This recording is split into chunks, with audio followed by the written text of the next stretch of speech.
नमस्कार मित्रांनो, मी आकाश बोलतो उन्नती गोट फार्मवरून. तर आपलं सगळ्यांचं स्वागत आहे आमच्या उन्नती गोट फार्मवरती. तर आज आमच्या गोट फार्मवरती ॲफ्रो संस्थेमार्फत काही कस्टमर आलेले आहेत शेळ्या घेण्यासाठी. तर आपण त्यांच्याशी काही चर्चा करूया.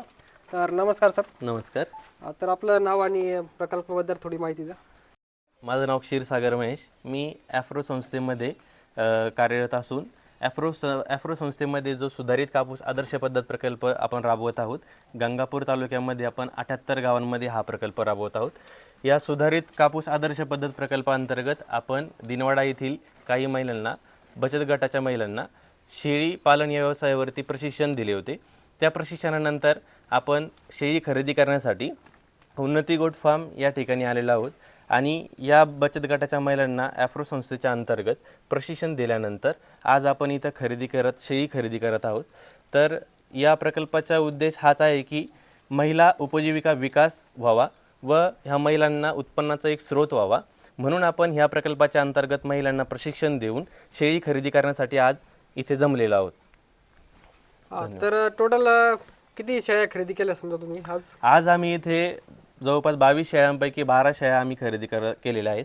ह्या शेळ्यांची निवड ह्या महिला बचत गटाच्या ज्या महिला आहेत यांना आम्ही प्रशिक्षण दिल्यानंतर त्यांनी स्वतः त्यांच्या निवड केलेली शेळीची आणि 22 शेळ्यापैकी 12 शेळ्या त्यांनी निवडलेल्या आहेत. ठीक आहे. आणि जर कोणाला शेळ्या पाहिजे असेल तर आमचा गोट फार्मबद्दल तुम्ही काय बोलता समजा? निश्चित आम्हाला इथं शेळ्या आल्यानंतर शेळ्या बघायला भेटल्या आणि आम्हाला आमच्या निवडीनुसार शेळ्या बघायला भेटल्या आणि निवडता आल्या.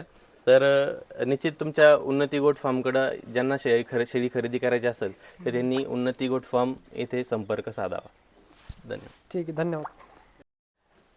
तर या ॲफ्रो संस्थेमार्फत डॉक्टर पण आलेले आहे इथं आपल्या उन्नती गोट फार्मवरती. तर त्यांनी पण शेळ्या खरेदी करण्यासाठी मदत केली आहे. तर आपण त्यांच्याकडून सोबत काही चर्चा करू. तर नमस्कार सर. तुम्ही म्हणजे काय वाटलं समजा तुम्हाला?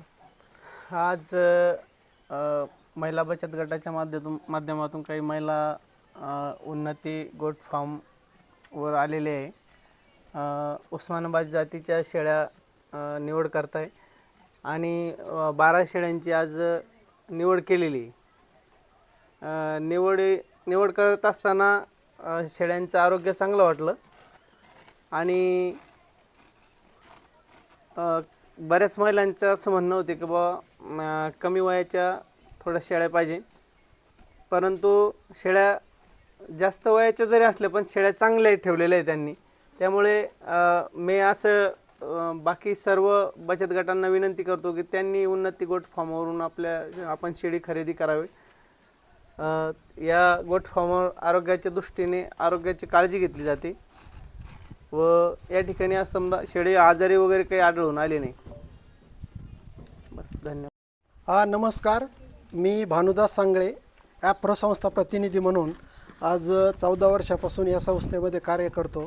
तर याच्यामध्ये माझी पूर्ण नेहमी भूमिका असायची की उपजीविका विकास प्रकल्पासाठी जे काम प्रशिक्षण वगैरे घेतो त्यामध्ये आपण नियमित महिलांसाठी जे बऱ्याच ठिकाणी प्रशिक्षणाचं नियोजन केलं जातं. त्याच्यामध्ये आम्ही पहिले महिला प्रशिक्षण घेण्यात आले गावोगावी. 79 गावामध्ये आम्ही प्रशिक्षण घेतले आणि त्याच्यामध्ये प्रत्येक गावामध्ये सांगितलं की आम्ही महिला उपजीविका विकास घटकांतर्गत शेळी पालन हा व्यवसाय सुरू करत आहोत. तर फक्त दिनवाडा गावातील रेणुका माता महिला बचत गटाने त्याचं नियोजन केलं की ते म्हणे मागणी केली आमच्याकडं ॲफ्रो संस्थेकडं. मागणी केल्याच्यानंतर आम्ही त्यांना सविस्तर त्यांच्या 2-3 मिटिंगा घेतल्या.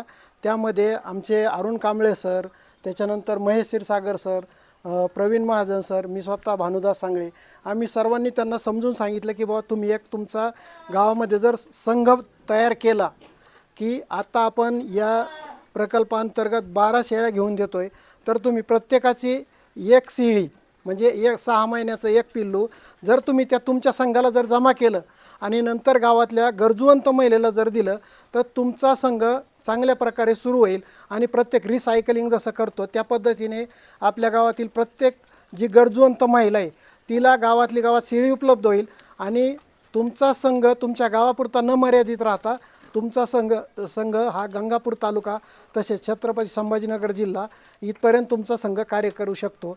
याप्रमाणे आम्ही त्यांची महिलांची कॅपॅसिटी बिल्डिंग तयार करून घेतलेली आहे आणि त्या पद्धतीने कार्य सुरू केलं आहे.